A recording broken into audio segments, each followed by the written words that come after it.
বেশ অনেক দিন হয়ে গেছিলো। আর এই রেসিপিটা জানো তো এই পটল দিয়ে বেশ ভালো হয়। ছোট ছোট পটল, তার সাথে পটলগুলো হালকা একটু যদি মানে হলুদ হয়ে আসে সেই পটল দিয়ে কিন্তু খেতে দারুণ লাগে এই রেসিপিটা। তো হালকা একটু আদা বাটা আর লঙ্কা বাটা দিয়ে দিলাম। তো এই রেসিপিটা এত সুন্দর লাগে ভাজা ভাজা করলে, মানে এখন দেখতে পাচ্ছ আমি যেহেতু মিক্সিতে একটু বেশি জল দিয়ে মশলাটা করেছি যার জন্য, তো এটা যখন মানে একদম ভাজা ভাজা হয়ে যাবে সত্যিই খেতে কিন্তু দারুণ লাগে। আজকে যেহেতু নিরামিষের মধ্যে করছি যার জন্য রসুন দিইনি, নাহলে রসুন দিলে কিন্তু আরও সুন্দর লাগে খেতে।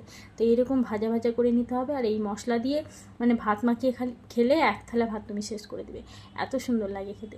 রসুন দিলে বেশি টেস্ট হয়, তোমরা চাইলে রসুন দিয়ে করতে পারো। আমার যেহেতু আজকে নিরামিষ তার জন্য আমি নিরামিষই করলাম। পটল ভাজা না তো আমি পাশের বাড়ি দিদার কাছ থেকে শিখেছিলাম। তো দিদা তো আর এখন নেই, তবে দিদার ওই সেই শেখানো জিনিসগুলোই আমি এখন মাঝে মধ্যে রান্না করে সেই রেসিপিগুলো রান্না করি আর দিদার কথা মনে করি। তার ডাল কিন্তু আগেই করে নিয়েছি।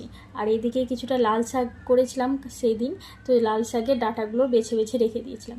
ডাঁটাগুলো বেশ মোটা মোটা ছিল, তো ভাবলাম শাকের মধ্যে দিলে খেতে ভালো লাগবে না, সেই ডাঁটাগুলোই বেছে বেছে রেখে দিয়ে আজকে সেই ডাঁটা দিয়ে আলু দিয়ে চচ্চড়ি করছি। এই রেসিপিটাও কিন্তু বেশ ভালো লাগে, একটু সরিষা বাটা দিয়ে চিনি দিয়ে বেশ দারুণ লাগে খেতে। এই যে ভাজা ভাজা হয়ে গেছে, এর মধ্যে একটু সরিষা বাটা আর হালকা একটু চিনি দিলে, মানে যেমন চচ্চড়িতে চিনি দেওয়া হয় সেই রকম দিলে কিন্তু দারুণ লাগে।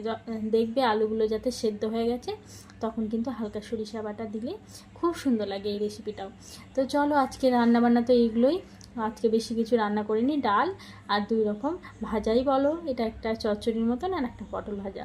তো এই দিয়েই আজকে আমাদের রান্নাবান্না, রাতে দেখি কি করা যায় আবার।